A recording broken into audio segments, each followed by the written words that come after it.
이상입니다. 오늘 우리에게 주시는 하나님의 말씀은 사도행전 9장 10절부터 19절까지의 말씀입니다.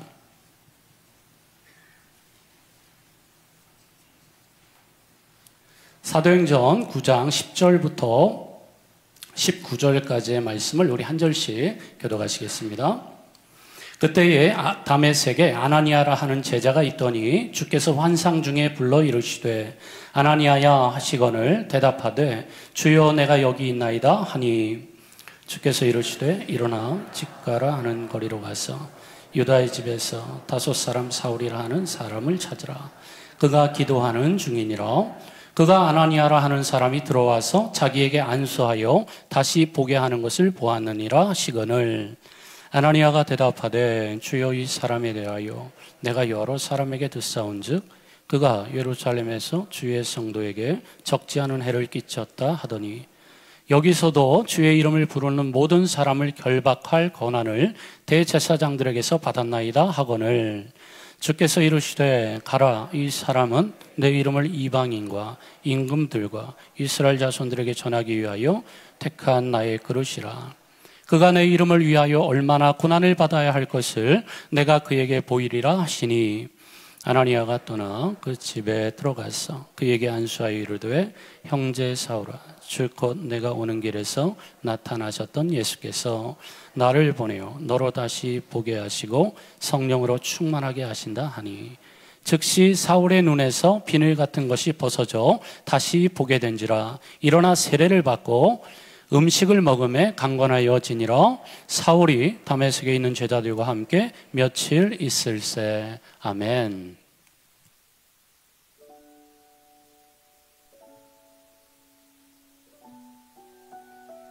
할렐루야.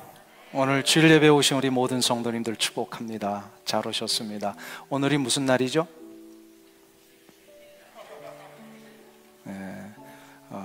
5월 넷째 주일입니다.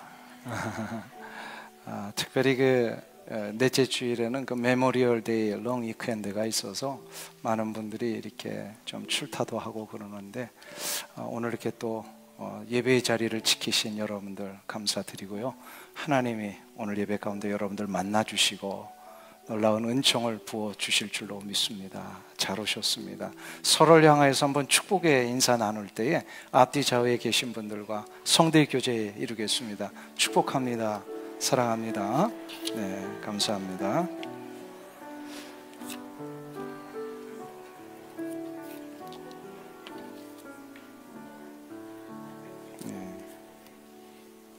감사합니다. 어제 김창건 목사님 귀한 딸 글로리아 또 이제 새 신랑 새 신부가 됐는데 우리 제이 글로리아 이렇게 또 축하드리고요. 이 결혼식 때문에 아마 가족들이 좀 오신 것 같아요.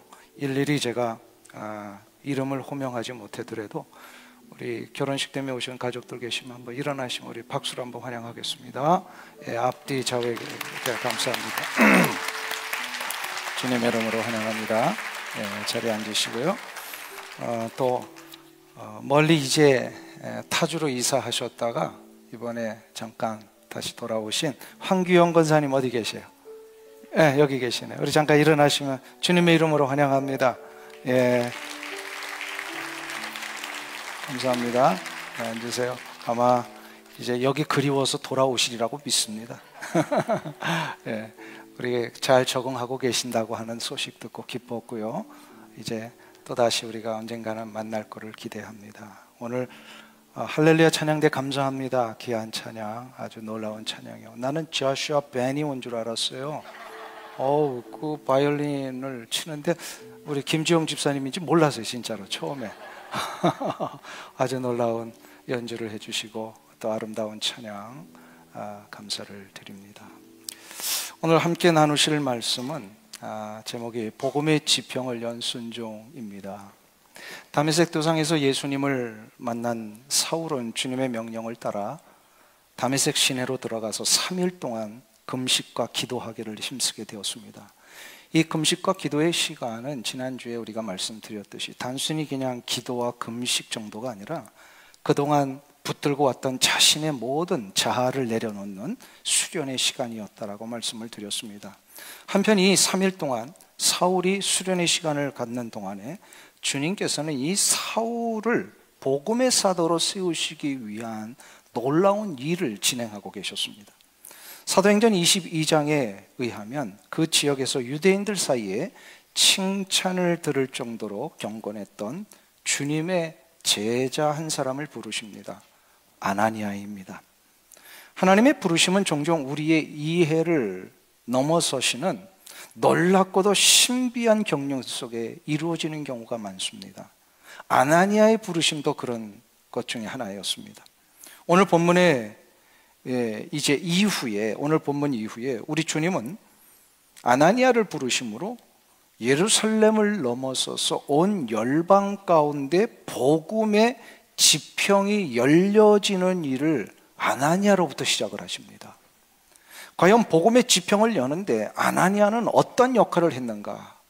그리고 그 아나니아의 역할 때문에 다시금 그 일에 실제로 수고하게 된 사도 바울, 오늘 본문까지는 사울이라는 이름을 쓰고 있죠. 이 사울은 어떻게 다시금 세워지게 되는가, 요거를 이렇게 좀 나누어서 살펴보려고 합니다. 그러면 먼저 복음의 지평을 여는데 아나니아는 어떤 역할을 하게 된 것일까요? 오늘 보면 10절을 우리 다 함께 봉독하기를 원합니다. 같이 읽습니다. 그때에 다메섹에 아나니아라 하는 제자가 있더니 주께서 환상 중에 불러 이르시되 아나니아야 하시거늘 대답하되 주여 내가 여기 있나이다 하니. 성경은 아나니아를 제자라고 호칭하고 있습니다. 여기서 제자라고 하는 것은 주님을 믿는 성도들을 전부 이렇게 지칭하는 단어였습니다. 단순히 12제자만을 얘기를 하는 것이 아니라 초대교회 때는 예수 믿는 사람들이면 다 제자라고 이렇게 했어요. 성도라고 하는 표현도 나옵니다. 아나니아라고 하는 인물은 예루살렘에서의 박해를 피해서 아마 다메섹으로 왔던 것이 아닐까 이렇게 추측은 해볼 수 있습니다. 그 다메섹이라는 지역에서 경건하게 생활을 하고 있었습니다. 이러한 아나니아를 예수님이 환상 중에 부르십니다. 아나니아야. 이때에 아나니아가 대답을 합니다. 주여 내가 여기 있나이다. 주여 내가 여기 있나이다 라고 하는 이 표현은 어디서 많이 들어보신 표현 아닙니까? 구약의 수 없는 본문 속에서 하나님의 부르심을 받은 그런 하나님의 종들이 그 부르심 앞에 보였던 그 관용적인 표현입니다. 주님, 제가 여기 있습니다. 저를 부르시나요? 아주 겸손하고 두렵고 떨리는 마음으로 하나님의 부르심 앞에, 주님의 부르심 앞에 응답하는 자들이 표현했던 이 문구, 지금 아나니아도 겸손히 주여 내가 여기 있나이다 대답을 합니다. 이때 주님이 아나니아에게 다음과 같은 명령을 내리십니다. 11절입니다. 우리 다 같이 한 목소리로 봉독하겠습니다. 주께서 이르시되 일어나 직가라 하는 거리로 가서 유다의 집에서 다섯 사람 사울이라 하는 사람을 찾으라. 그가 기도하는 중이니라.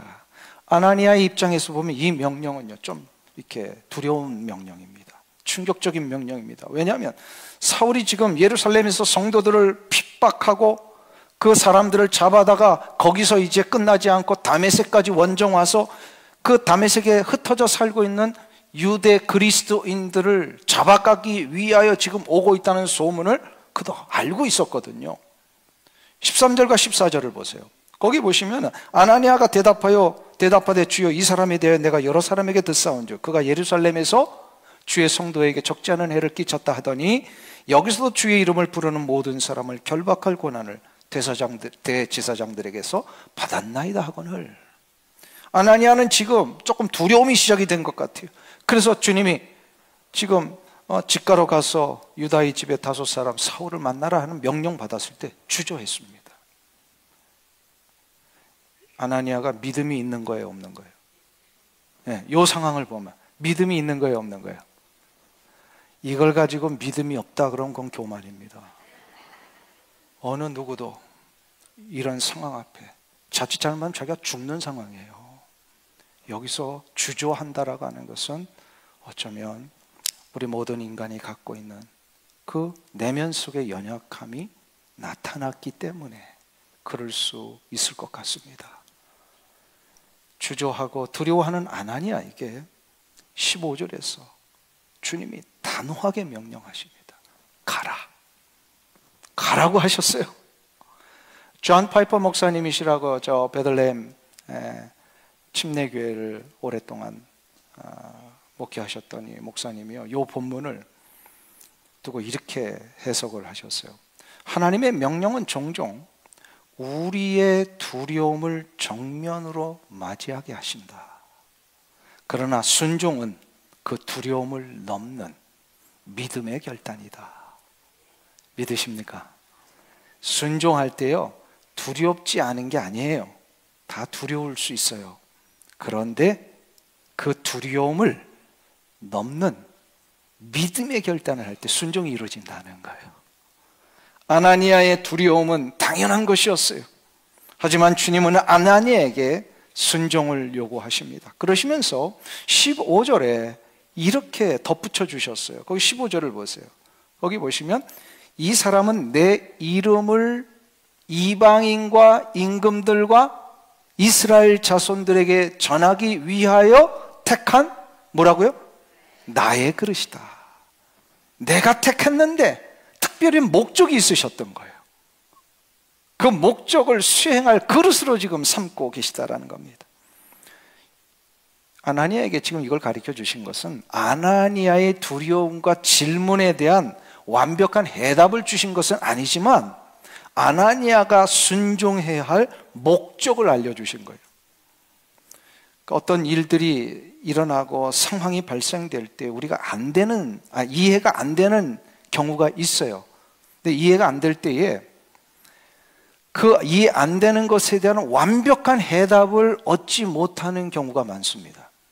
그러나 한 가지 중요한 것은 그 일을 통하여 하나님이 이루시고자 하는 목적이 있다는 것을 우리가 잊지 않아야 합니다.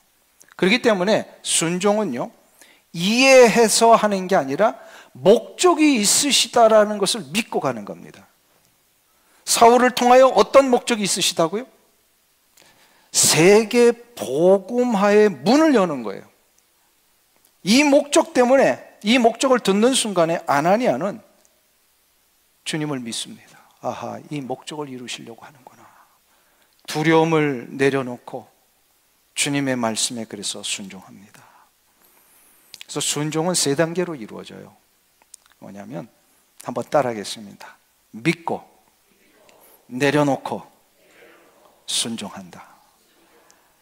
다시 한번 정리합니다. 믿고 내려놓고 순종하게 된다. 이게 순종하는 3단계입니다. 그냥 다 순종한다고 되는 게 아니야. 일단은 무엇을 믿는 게 하나님이 이 상황에 대하여 이루시고자 하는 목적이 있으시다는 걸 믿는 겁니다. 그러면 그 목적을 믿으니까 어떻게 합니까? 내 개인적으로는 두렵지만 이 두려움을 내려놓고요, 믿고 앞을 향하여 그 일을 결단하며 나갈 때에 하나님의 역사가 시작이 됩니다. 그래서 순종은 하나님의 도구가 되는 첫 출발입니다. 아나니아의 역할은 사도가 되는 게 아니라 사도 바울을 세우기 위한, 그래서 다시 말해서 복음의 지평을 여는 첫 단추가 되는 게 아나니아의 역할이에요. 근데 첫 단추가 굉장히 중요합니다. 첫 단추를 잘못 꿰면 어떻게 되죠? 옷이 바보처럼 됩니다. 이상해지는 거예요. 아나니아는 사울을 복음의 사도가 되게 하기 위해 그 첫 단추를 끼는 자였습니다. 그러면 어떻게 이러한 순종이 나올 수 있었을까요? 아까 말씀드렸죠? 어떻게 하라? 3단계. 첫 번째, 뭘 믿어라? 네, 이 순종을 요구하시는 하나님의 목적이 있으심을 믿는 겁니다. 다시 한번 정리합니다. 우리는 5분만 지나면 또 까먹으니까 3단계 시작. 믿고 내려놓고 순종하라. 믿고 내려놓고 순종하라. 그 위클리프 선교회라고 성경 번역 선교회가 있습니다. 뭐 너무나도 잘 아시는 거죠. 여기에 아주 유명한 일화가 하나 있어요. 한 선교사님이 파푸아뉴기니아의 정글 속에 그 한 부족을 위하여 성경 번역하기 파송받고 오랫동안 성경 번역하는 동안에 갑자기 한 가지 문제에 봉착을 합니다. 뭐냐면 성경에 이렇게 순종에 대한 단어가 나오는데 아무리 이렇게 고민하고 찾아보아도 그 파푸아뉴기니아의 한 부족에게는 순종이라는 단어가 없는 거예요. 이걸 어떻게 해야 될까 고민하다가 어느 날 그 마을에 어떤 아버지가 어린 아들에게 심부름을 시키는데 그 심부름이 쉬운 심부름이 아니라 정글을 험한 정글 지나서 저 옆 마을에 뭔가를 갖다 주어야 합니다. 근데 이 아버지가 이 아들의 성격을 잘 알거든요. 맨날 뭐 시키면요 다른 길로 이렇게 딴청하다가 이렇게 가기도 하고 잊어버리기도 하고 그래서 아들에게 심부름을 시키면서 신신당부를 합니다. 정글을 지날 때는 절대로 옆에 거 쳐다보지 말고 가라. 기웃거리지 말고 가라. 그래서 이 아들이 알았다 그러고 이제 신나게 그 심부름하게 뛰어나갑니다. 근데 못 믿어온 아버지는요 아들을 향하여 그 뒤에서 소리를 치며 또다시 한 가지를 이야기합니다. 내 말 믿고 그 다음에 저 앞에 있는 산만 보고 가야 된다 이렇게 외칩니다. 그러니까 이 아들이 알았습니다 하면서 신나게 산을 보고 가서 그 마을에 도착해서 심부름을 하고 온 이 광경을 목격을 합니다. 이 모습을 보는 순간 이 선교사님이 순종이라는 단어를 이렇게 사용해야 되겠구나 라고 깨닫게 됩니다. 그래서 순종, 우리는 딱 두 글자지만 그 파푸아뉴기니아의 원주민에게는 길게 풀어졌습니다. 기웃거리지 않고 앞을 향하여 믿고 가는 거, 이게 순종을 대치한 단어였습니다. 굉장히 길죠. 기웃거리면 어떻게 되죠? 정글길을 가다가 기웃거릴 수 있잖아요. 소리도 나기도 하고 뭐 이상한 거 보기도 하고. 기웃거리면 어떻게 되죠? 마음이 나뉘어집니다. 마음이 나뉘어지면 어떻게 되죠? 생각지도 못한 것들이 자꾸 내 마음속에 일어납니다. 두려움이 일어날 수도 있고요, 의심이 일어날 수도 있고, 나한테 또 왜 이런 거 시켰나 하는 그런 불평이 일어날 수도 있고, 그렇게 가다가 그냥 너무 좋은 거 보이면 포기할 수도 있고. 그래서 기웃거리면 마음이 나누어지고, 나누어지면 안 좋은 것들이 일어납니다. 왜 그럴까요? 마음이 나누어지면 왜 안 좋은 것들이 일어날까요? 그게 바로 마귀가 우리 인간을 넘어뜨리는 전형적인 방법이기 때문에 그렇습니다. 마귀라고 하는 이 존재의 이름을 헬라어로 디아볼로스라고 하는 단어를 씁니다. 디아볼로스라고 하는 단어는, 디아는요 틈이 갈라져 있는 상태를 얘기해요. 벌어져 있는 겁니다. 나뉘어져 있습니다. 볼로스는요 던지다라는 뜻이에요. 그러니까 마귀는 뭐 하냐면 틈이 보이기만 하면 던집니다. 뭘 던질까요? 인간을 넘어뜨릴 것을 던져버립니다. 의심을 던져버리고, 두려움을 던져버리고, 부정한 마음을 던져버리고, 의심과 부정한 것뿐만이 아니라 이제는 절망을 던져버리기도 합니다. 그래서 자꾸 마귀가 던진 것 때문에 주눅이 들기도 하고, 낙심하고, 포기하고, 하나님이 원하시는 길을 가지 못하게 만드는 게 마귀의 전형적인 방법이에요. 그러니까 이 문제에 넘어지지 않기 위해서는 어떻게 돼요? 마음이 갈라지지 않아야 합니다. 나눠지지 않아야 돼요. 마음이 나눠지지 않기 위해서는 어떻게 돼요? 앞만 보고 가야 되는데, 아까 가기 위해서는 어떻게 하라고요? 3단계. 첫 번째로 믿고, 내려놓고, 순종하며 결단하는 거예요. 노아의 경우를 보세요. 노아는 그가 500년 동안 살면서요 홍수라는 것을 한 번도 경험해 보지 못했던 사람이에요. 근데 하나님이 갑자기 나타나셔서 방주를 지으라고 하십니다. 하나님의 명령이지만 방주를 짓는다라고 하는 것은 그 시대적인 상황에서는 도저히 이해할 수 없는 일이었습니다. 그런데 노아는 어떻게 하죠? 두말 없이 순종합니다. 왜 순종했어요? 아까 그 세 단계. 이해는 안 되지만 지으라고 하셨을 때는 목적이 있으실 거라고 하는 것을 믿었어요. 그래서 결국은 어떻게 합니까? 수많은 사람들이 비아냥거렸잖아요. 그 방주 짓는 동안에. 지금 이 하늘에 뭐가 내린다고 방주를 짓느냐? 그러나 마음 갈라지지 않았습니다. 때로는 좀 의심이 들기도 하고, 이거 100년 가까이 짓는데 이것도 비 안 오면 어떻게 되지? 뭐 그런 마음이 노아는 없었겠지만 우리들은 그게 일어나잖아요. 우리는 그럴 수 있단 말이에요. 그러나 그런 마음이 나눠지지 않았습니다. 믿고 의심과 또 두려움을 내려놓고 어떻게 해요? 끝까지 순종합니다. 인류 역사에. 그래서 모두가 죽었는데 그 사람만 살았어요. 그의 가족들만 살았어요. 이것이 바로 순종의 축복이구나. 아나니아는 지금 주님의 놀라우신 복음의 계획을 믿으니까 다른 것 생각하지 않고 사울을 향하여 나아갔던 것입니다. 이것이 바로 순종입니다. 아나니아가 순종하니까 어떤 일이 일어납니까? 그가 사울에게 했던 첫 마디에 그것이 나타납니다. 아나니아가 사울을 만나자마자 사울에게 뭐라고 하죠? 형제 사울아. 17절 보세요. 거기 보시면은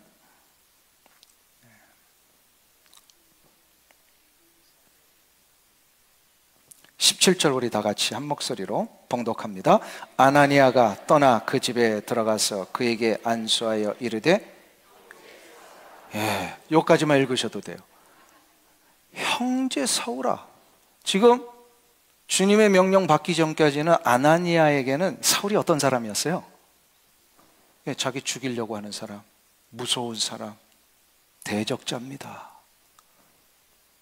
그런데 3일 만에 아나니아의 마음이 완전히 바뀌어서 이 사울을 형제라고 부릅니다. 어떻게 이런 일이 일어났다고요? 복음의 부르심 앞에 그가 믿고 내려놓고 순종하니까 순종은 관계도 바꾸더라고요. 대적하는 관계가 형제의 관계로 바뀌는 거예요. 이 한마디가 사울의 마음을 열었습니다. 그 전까지만 해도 사울도 어떻게 해야 될지 모르고 있는 상황이었어요. 근데 사울의 마음이 완전히 바뀌어져요. C.S. 루이스의 말처럼 진정한 회복은 용서하는 자의 진심에서부터 시작이 된다. 이사야 53장 5절에 이사야 선지자는 이 놀라운 선언을 하죠. 그가 찔림은 우리의 허물 때문이요 그가 상함은 우리의 죄악 때문이라.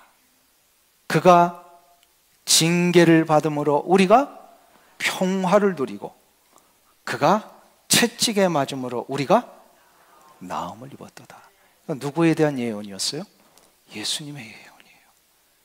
예수님께서 우리들을 회복시키시기 위하여 십자가에 순종하심 때문에 우리는 상처가 나았고 우리의 아픔이 치료되었고 더 궁극적으로는 우리의 영혼이 죽음에서 생명의 자리로 옮겨진 겁니다.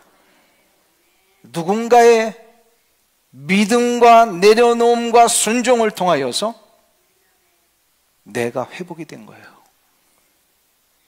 믿으십니까? 순종은 회복을 이룹니다. 아나니아의 순종은 사울의 시력을 회복시켰을 뿐만 아니라 그의 정체성을 회복시킵니다. 형제라고 불러줌으로 사울은 드디어 교회 공동체로 속하여지게 됩니다. 그전에는 그의 공동체가 어디였어요? 유대 공동체였어요. 그러나 이제 형제여 사울아, 형제 사울아 불러줌으로 그는 이제 기독교 그리스도 공동체로 오게 된 거예요. 그 전에는 늘 복음의 역사가 무엇인지도 모른 채 다 율법에만 의거해서 행위로 구원받고 행위만 잘하면 된다고 생각했는데 형제 사울아 하는 이 아나니아의 호칭 때문에 인간은 우리의 능력으로 구원받을 수 있는 자리가 아니구나. 이제는 하나님의 은혜로만 구원을 얻는구나. 은혜의 자리로 속하여지게 된 거예요. 그리고 전에는 유대 공동체에 속하여서 사람을 죽이고 그리스도의 공동체를 파괴하는 자로 살았는데 이제는 형제 사울아 라고 하는 아나니아의 순종 때문에 그리스도의 공동체를 보존하고 그 그리스도의 공동체를 전하는 자로 살게 되었습니다. 사명을 부여받게 된 거예요. 사랑하는 성도님 여러분, 주님께서 여러분에게 어떤 모형이든지 어떠한 수준이든지 간에 순종을 요구하신다면 왜 그 순종을 요구하실까요? 왜 순종을 요구하실까요? 여러분의 순종을 통하여 누군가를 회복시키시려고. 그러니까 순종을 요구하실 때 이해가 안 되는 순종이 있을 수 있잖아요. 내가 이걸 할 수 있을까라고 하는 주저함이 있을 수 있어요. 그런데 그 순종을 통하여 이루실 목적을 믿고 내려놓고 결단하여 순종할 때 어떤 일이 일어난다고요? 누군가를 회복시키시는 거예요. 믿으십니까? 근데 이거는 나에게도 적용이 되는 거예요. 그 누군가에게 믿게 하시고 내려놓게 하시고 순종케 하심으로 그분의 순종되면 내가 회복이 되는 거예요. 아멘. 그리스도 공동체 안에서 이것이 서로가 이루어질 때에 그 공동체는 살아 역사합니다. 사랑하는 성도님 여러분, 우리 주님이 순종을 요구하실 때 한번 결단해 보세요. 놀라운 회복의 문을 여는 도구로 쓰임받게 될 줄 믿습니다. 자, 그러면 한 가지 더 질문이 나와요. 이런 위로의 손길을 받은 사울은 어떻게 회복이 된 겁니까? 어떠한 모습으로 회복이 됩니까? 우리 17절부터 19절까지를 같이 함께 봉독하기를 원합니다. 17절부터 다시 읽습니다. 아나니아가 떠나 그 집에 들어가서 그에게 안수하여 이르되 형제 사울아, 주 곧 내가 오는 길에 나타나셨던 예수께서 나를 보내어 너로 다시 보게 하시고 성령으로 충만하게 하신다 하니 즉시 사울의 눈에서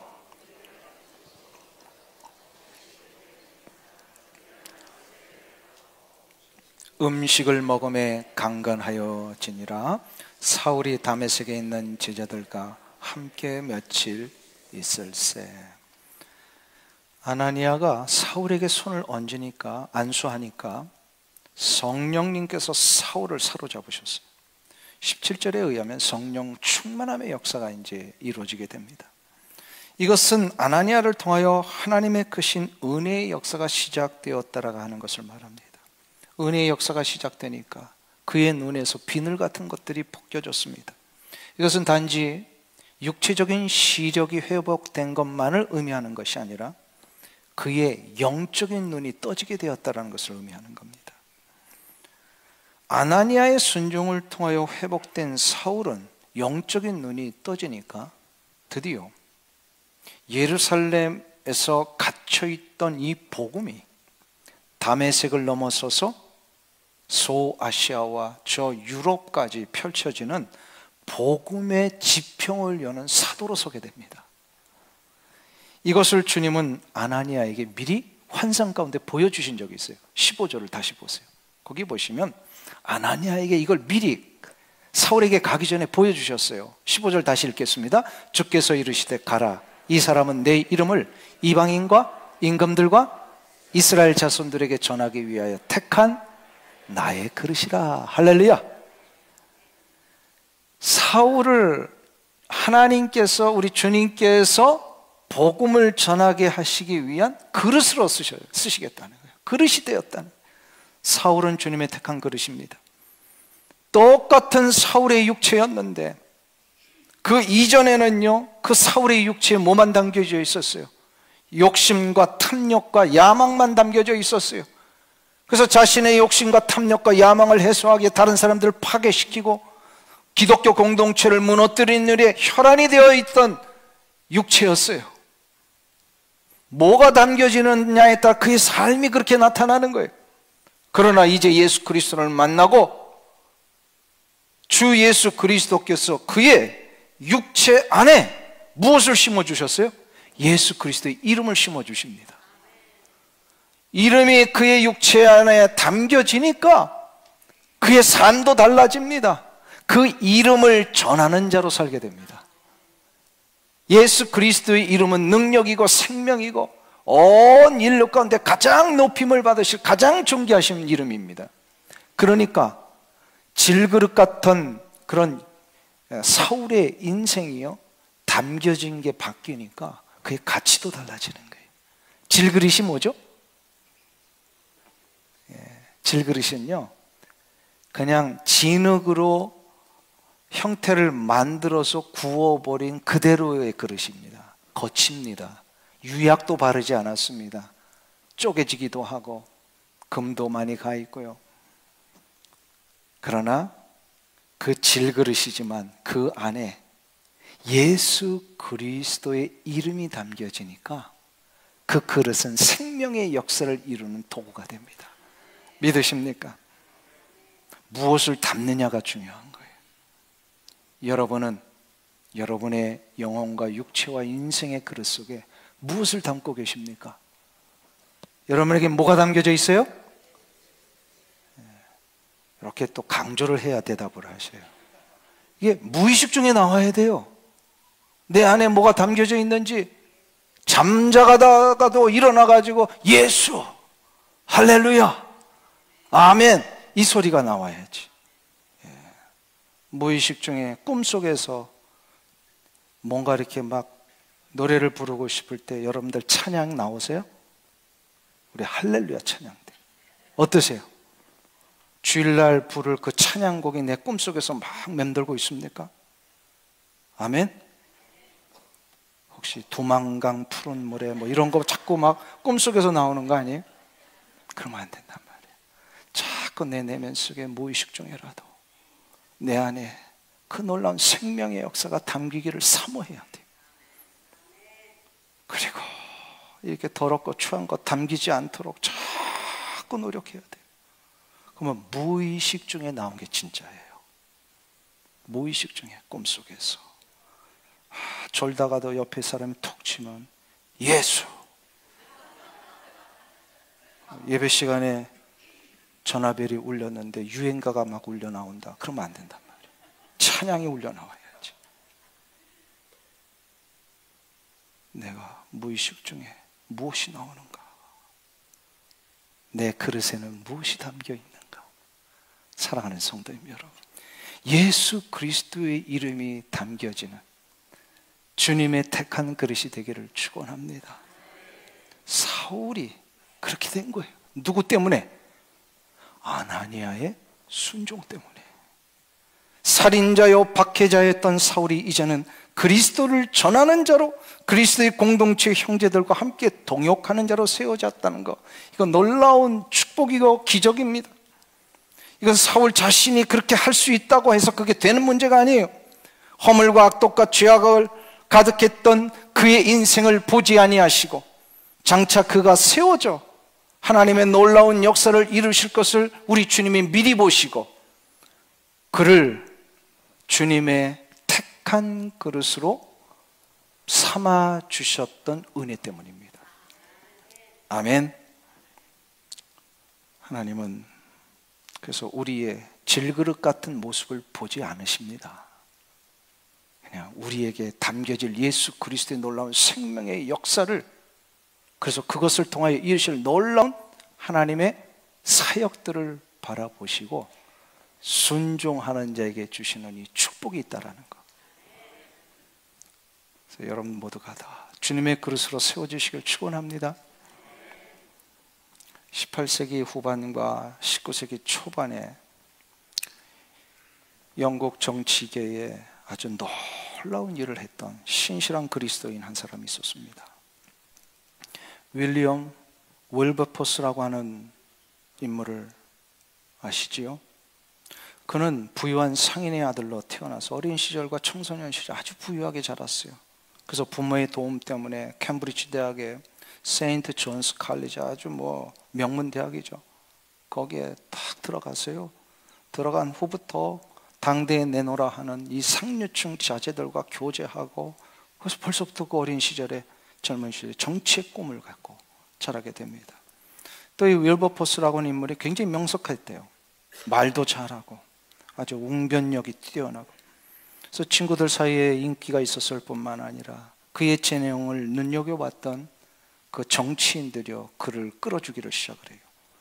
그래서 1780년이 그의 나이 21살에 영국 하원에 당선이 됩니다.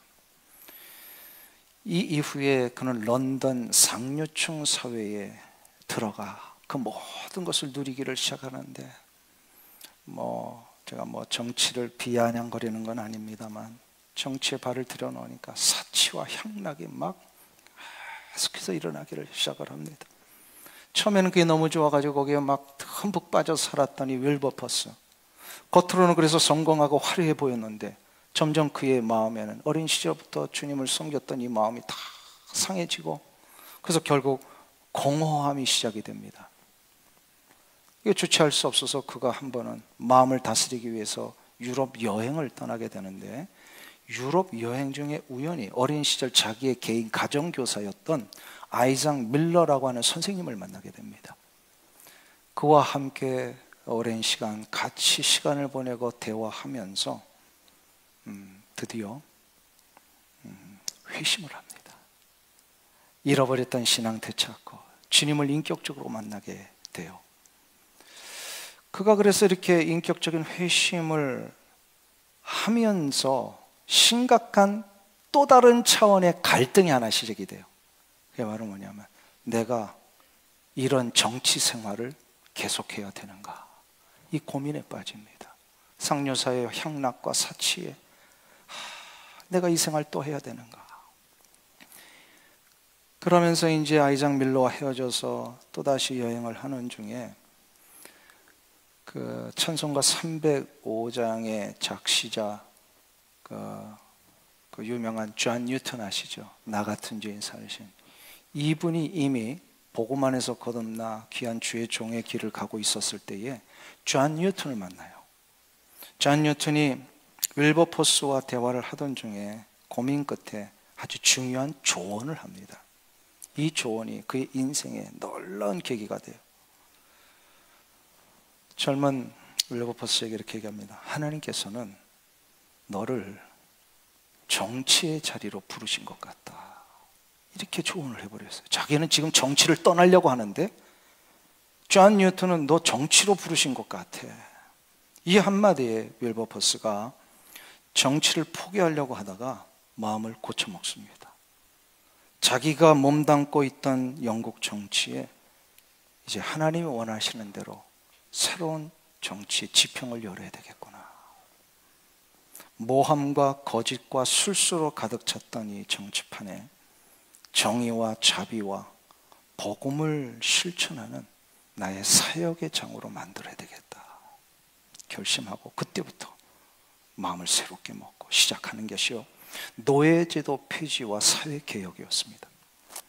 그 당시만 해도요, 이 영국은요, 노예제도가 아주 막 만연되어 있어요. 수많은 아프리카의 흑인들을 잡아다가 노예로 부리고 노예를 팔고, 노예를 무역의 물건처럼 막 여겼던 아주 끔찍한 시절이 있었어요. 윌버포스가 여기에 견디지를 못한 겁니다. 그래서 그는 1789년 그의 나이 30세부터 거의 20년 동안 이 문제 해결하기 위해서 영국 의회의 의원으로서 이 문제 해결하기 위한 법안을 상정을 합니다. 근데 이것이 잘 되던가요? 기득권층들이 얼마나 많은데 18번이나 노예 무역 폐지 법안을 상정하는데 잘 되지 않다가 마침내 1807년 그의 나이 한 50이 되었을 때에 하나님이 그의 끈질긴 노력과 헌신을 받으셔서요, 영국 안에 노예 무역 폐지 법안이 통과되는 거예요. 근데 중요한 것은요, 노예를 무역의 물건으로 여겼던 법이 폐지된 거지 노예 제도가 폐지된 게 아니었더라고요. 결국 마음을 다시금 잡고 노예 폐지까지 가기로 합니다. 그래서 윌버포스가요 1833년 그가 이 세상을 떠나기 3일 전에 전면적인 노예 폐지 법안이 영국 의회에서 통과됩니다. 그걸 보고 3일 후에 하나님의 품에 안겨요. 이 법은 영국 전역과 식민지 나라, 그 얼마나 그때 많은 식민지가 영국 전 세계에 퍼져 있었습니까? 그 안에 있던 모든 영국 연방 그 식민지 안에 있던 노예 제도를 완전히 불법화시켜버리고 수십만 명의 노예들에게 자유를 주었습니다. 윌버포스 때문에 노예 제도 폐지라고 하는 역사의 놀라운 새로운 지평을 열게 된 것입니다. 하나님의 부르심 앞에 순종할 때 회복이 일어나고요. 회복은 역사의 새로운 지평을 열게 됩니다. 믿으십니까? 아나니아의 순종을 통해서 사울을 회복시키신 것처럼 주님께서 누군가의 순종과 헌신으로 여러분을 회복해 주실 것을 믿으시기 바랍니다. 또한 누군가를 회복시키시기 위하여 지금 여러분의 순종과 헌신을 주님이 기다리고 계십니다. 그 주님의 기다리심 앞에 응하시기를 주 이름으로 축원합니다. 그때에 저와 여러분은 하나님이 원하시는 인생의 새로운 지평을 여는 도구가 될 것이고 그 놀라운 기적을 경험하게 될 것입니다. 이 은혜가 있길 주 이름으로 축원합니다. 기도하겠습니다. 하나님 아버지, 아나니아의 순종을 통하여 사울을 회복하신 그 은혜를 오늘 우리에게 가르쳐 주시니 감사합니다. 지금 주님은 우리에게 그러한 순종과 헌신을 기다리고 계시는 줄 믿사오니 이 요청 앞에 순종하는 자들마다 인생과 삶과 모든 역사의 새로운 지평을 여는 자들 되게 하여 주시옵소서. 하나님이 원하시는 그 뜻 앞에 믿고 내려놓고 용기를 내어 순종할 때 놀라운 역사들을 경험하게 될 줄 믿사오니 이 일을 위하여 함께 나아갈 수 있는 우리 교회 모든 성도들 되게 하여 주시옵소서. 예수님의 이름으로 기도하옵나이다. 아멘.